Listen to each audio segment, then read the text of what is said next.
Well, Lorenzen does a few things. He's kind of an unusual pitcher in this sense that he pitches to contact, and he has pitches that play off of each other well. Pitches that you can put into play, but he misses barrels, and that's what he was able to do today a good bit.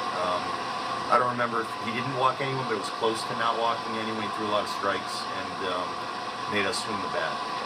We didn't have enough of the hard contact. We had some opportunities. We had some good swings. Again, it's not like there's no good swings in there.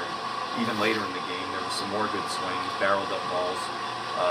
Buck, Eddie, had some base runners out there, but not enough. This clearly isn't the start of the season that you dream about. That's pretty obvious. But we got to continue to dig in and fight and battle any way we can right now until things start to click, until the lineup starts to turn itself over. A little more often, a little more quickly, until we start getting a little more consistency. On the other side of the ball too. We got to come together, and yes, it's early, but we need to play better. What does Semien looked like? He pointed at his head at the pitch comment, 7 seconds, stepped off, and then even still maybe released the pitch with 2 seconds left. What was the explanation? Well, I didn't really wait long enough to get an explanation. I was a strong no on the call as it stood. So they were given a free base where I think it's just not the right call. I think we just got the wrong call pulled on Semien. Semien was on his 107th pitch of the outing.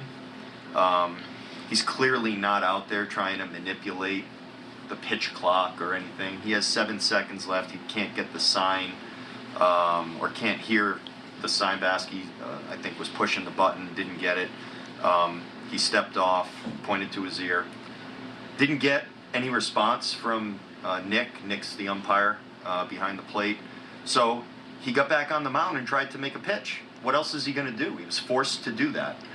And with 2 seconds left, he's trying to make a pitch on the mound, and he gets a pitch clock violation called on him, and the clock hadn't even expired. So the umpire could have remedied the situation in a number of ways, but instead made Sim get back on the mound and pitch, and then banged him for a violation which hadn't even occurred yet. Anyway, it didn't make sense. So that can happen. It's understandable that those things can happen, but you still have the ability to remedy the situation. Even if you make the initial call that might not be the right call. If you're an umpire, I still think you can take a step back and take a second and make the right call. And I think he had the ability to do that, but he didn't do it. So I had to go out there. When you think of Sim, gave up the runs early, but like you said, 107 pitches today. Yeah.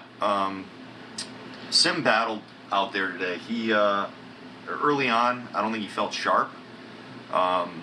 He didn't look sharp, but he didn't give in.